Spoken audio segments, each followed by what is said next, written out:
शिवसेनेचा आज रंगशारदामध्ये पदाधिकाऱ्यांचा मेळावा पार पडलेला आहे। दरम्यान राज ठाकरे यांनी पदाधिकाऱ्यांना आगामी निवडणुकीसाठी कामाला लागण्याच्या सूचना दिल्या आहेत। आपण आणि उद्धव ठाकरे 20 वर्षांनंतर एकत्र येऊ शकतो, तर मग तुमच्यात हेवेदावे ठेवू नका आणि एकत्रित येऊन कामाला लागा, असं राज ठाकरे यांनी सूचना केलेल्या आहेत। राज ठाकरे यांनी पदाधिकाऱ्यांना काय सूचना केल्यात आपण पाहूयात ग्राफिक्सच्या माध्यमातून। निवडणुकीच्या पार्श्वभूमीवर कामाला लागा। आपण आणि उद्धव ठाकरे 20 वर्षांनंतर एकत्र येऊ शकतो, तर तुमच्यात हेवेदावे ठेवू नका, एकत्रित कामाला लागा। युती संदर्भात काय करायचं त्याचा निर्णय आपण घेईल। मतदार याद्यांवर विशेष लक्ष केंद्रित करा। जुने कार्यकर्ते पदाधिकाऱ्यांना सोबत घ्या। विनाकारण कोणालाही मारू नका, आधी समजावून सांगा। मराठी शिकायला बोलायला तयार असेल तर शिकवा। उर्मट बोलत नसेल तर वाद घालू नका। उर्मट बोलला तर पुढे तशी भूमिका घ्या, व्हिडिओ काढू नका।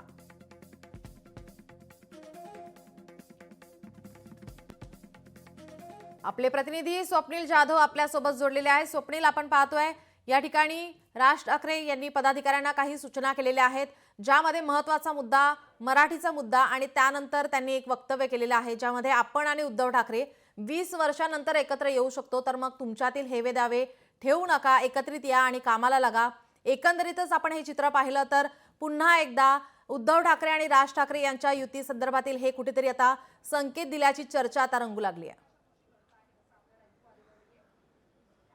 नीलम, नक्कीच हे युतीचे संकेत आहेत, मात्र एकूणच या ठिकाणी आगामी निवडणुकीसाठी तयारीला लागण्याचे आदेश जेव्हा राज ठाकरे यांनी सर्व पदाधिकाऱ्यांना दिले, त्यावेळी काही पदाधिकाऱ्यांमध्ये कुठेतरी स्थानिक पातळीवरती वाद सुद्धा आहेत। त्यामुळे या दृष्टीने खरं तर हे वक्तव्य फार महत्त्वाचं आहे। जर आपण आणि उद्धव ठाकरे 20 वर्षानंतर एकत्र येत असेल, तर तुमच्यामध्ये जे स्थानिक पातळीवरचे जे वाद असतील, हेवेदावे असतील, ते बाजूला ठेवून पक्षासाठी काम करा, अशा प्रकारच्या सूचना या राज ठाकरे यांनी दिलेल्या आहेत। त्याचप्रमाणे दुसरीकडे कुठेतरी एक सूचक संदेश हा काही पदाधिकारी यांना दिलाय का, हे सुद्धा यातून अस्पष्ट होताना किंवा प्रश्नचिन्ह या ठिकाणी उपस्थित होतो की उद्धव ठाकरे जर मी एकूण 20 वर्षानंतर पुन्हा एकत्र येत असेल, तर तुम्ही सुद्धा तुमचे सर्व हे जे वाद आहेत ते बाजूला ठेवा आणि एकूणच महाराष्ट्रामध्ये आपलं पक्ष संघटन वाढीसाठी पक्षातील जे काही निर्णय आहेत ते तळागाळात पोहोचवण्यासाठी कामाला लागा, असं राज ठाकरे यांनी मार्गदर्शन केलेलं आहे। त्याचप्रमाणे एकूण जे जुने जाणते मनसेचे नेते आहेत, मनसेचे पदाधिकारी आहेत, जे अडगळीत आहेत, जे मुख्य प्रवाहात नाही आहेत, त्यांना सुद्धा मुख्य प्रवाहात आणा, त्यांच्या संगनमताने काम करा, त्यांचा सुद्धा अनुभव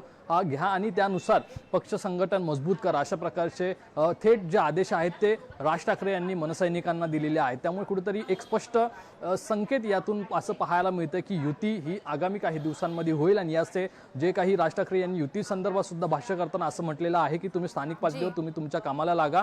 युती संदर्भात जो काही निर्णय घ्यायचा आहे तो मी नक्कीच घेईल आणि तो लवकरात लवकर घेतला जाईल, तो जाहीर केला जाईल। मात्र या युतीच्या बाबतीमध्ये चर्चेमध्ये तुम्ही पडू नका, तुम्ही संघटन वाढीसाठी कामाला लागा आणि एकूणच जे काही युतीच्या चर्चा आहेत त्यापासून लांब राहा आणि काम करत राहा, असं सुद्धा सूचना देण्यात आल्या आहेत। आणि आणखी एक महत्त्वाचा मुद्दा म्हणजे विधानसभेमध्ये मतदार याद्यांमध्ये घोळ झाला असल्याचा आरोप अनेक वेळा झालेला आहे। विरोधकांनी यावरती आरोप सुद्धा केल्याने आवाज उठवलेला आहे। मात्र कुठेतरी मनसेची भूमिका आता यातून स्पष्ट व्हायला लागलेली आहे की जे मतदार याद्या आहेत त्या तपासल्या जाव्यात, त्या तपासून काम करा आणि तशाप्रमाणे नवीन मतदारांपर्यंत पोहोचण्याचा सुद्धा जे आदेश आहेत ते राज ठाकरे यांनी या सभेतून दिलेले आहेत। त्यामुळे आता जर बघितलं तर मतदार याद्यांवरची जी भूमिका आहे ती सुद्धा मनसेची यातून स्पष्ट झालेली आहे की कुठेतरी मनसेला सुद्धा असं वाटतंय की मतदार याद्यांमध्ये घोळ झालेले आहे। त्यामुळे मनसेकडून सुद्धा आता मतदार याद्यांवरती नजर ठेवण्यात येणार आहे। त्याचमुळे महानगरपालिकेच्या दृष्टीने जे जनतेचे प्रश्न आहेत, मुंबईकरांचे प्रश्न आहेत, त्या प्रश्नांवरती आक्रमक भूमिका घ्या, असं सुद्धा म्हटलं। मराठी भाषेच्या मुद्द्यांवरती सुद्धा मनसेकडून अनेक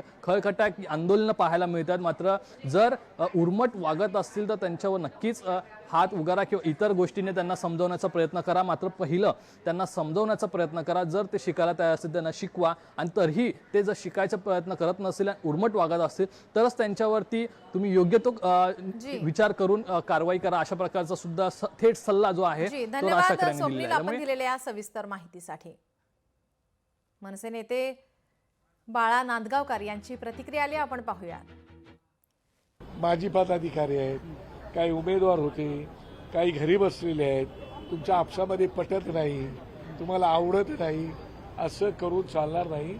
कार्यकर्ता आपला आहे आणि तो कार्यकर्ता जर सोबत येत असेल तर त्या कार्यकर्त्याला आपण विश्वासाने सोबत घेतलं पाहिजे आणि त्याला विश्वास दिला पाहिजे की तुम्हाला पुढची वाटचाल एकमेकांना सोबत घेऊन करायची आहे। मतदार याद्यांच्या संबंधी त्यांनी सूचना केलेल्या आहेत की जे दुबार मतदार होतात तेही महत्त्वाचं आहे।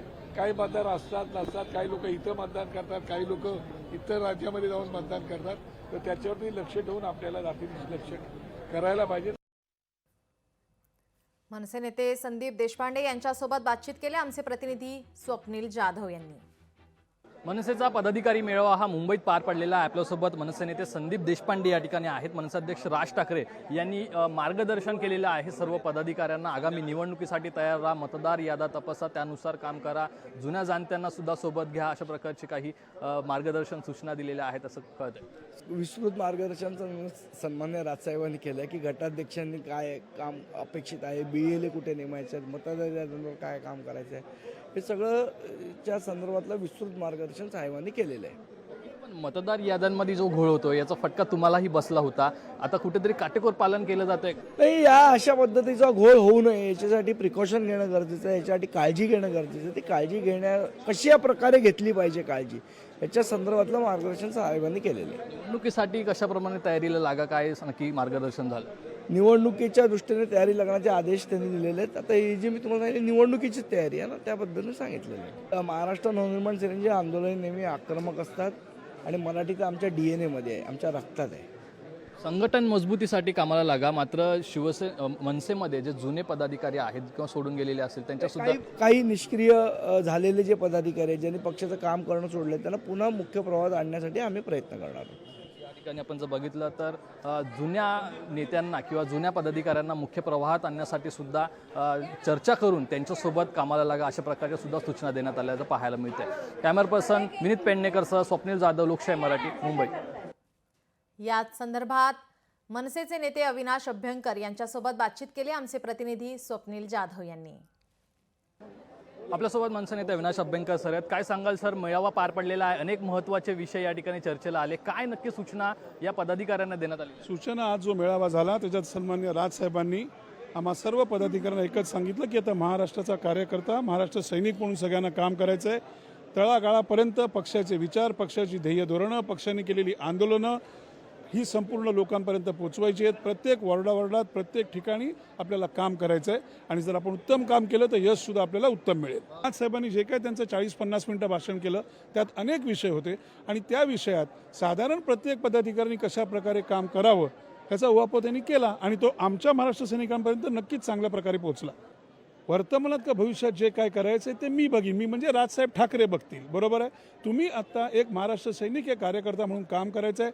पक्ष कसा मुंबईत नाही तर महाराष्ट्रात वाढेल याची काळजी करायची आहे। आपापसात कुठल्याही प्रकारचे मतभेद असतील तर ते गाडून टाकायला सांगितलेले आहेत, कारण एकाच झेंड्याखाली काम करायचं आहे। जर त्या झेंड्याखाली राहिलात तरच तुम्ही मोठे व्हाल, हा त्यांनी स्पष्ट आदेश दिलेला आहे। मोठं आम्हाला एक पिरामिड उभं करायचं आहे आणि त्याकरता आम्ही महाराष्ट्र सैनिक कटिबद्ध आहोत। त्याचं राज्य त्यांना सांभाळता येत नाही, हा वाचाळ खासदार त्यांनी ठरवायचं की ठाकरे संतील म्हणून। ठाकरे हा ब्रँड नाही आहे, ठाकरे हा विचार आहे, लक्षात ठेवा। आणि तो विचार महाराष्ट्रातील 12 कोटी जनतेच्या मनात आहे। यशा पैसा विषय नंतरचा आहे, परंतु ठाकरेंना संपवायचं मला कळत नाहीये की ही वल्गना तो माणूस का करतोय। ह्यातनं एवढाच वास येतोय की त्याला भाषेवरनं भाषिक असे काय दंगे घडवायचे आहेत का, तर ते घडू शकत नाही। काही महत्त्वाचे सूचना या मेळाव्यामध्ये देण्यात आलेल्या आहेत आणि त्यांचं तंतोतंत पालन करण्याचे सुद्धा आदेश आहेत ते राज ठाकरे यांनी सर्व पदाधिकाऱ्यांना दिलेले आहेत। त्यामुळे आगामी महानगरपालिकेच्या निवडणुकीसाठी मनसे तयारीला लागली असं एकंदरीत पाहायला मिळत आहे। कॅमेरा पर्सन विनीत पेडणेकरसह स्वप्नील जाधव, लोकशाही मराठी, मुंबई। मनसेचा आज रंगशारदा मध्ये पदाधिकाऱ्यांचा मेळावा हा पार पडलेला आहे। यावेळी राज ठाकरे यांनी पदाधिकाऱ्यांना निर्देश दिलेत। लोकशाही मराठी, ऐका, पहा, जागरूक रहा।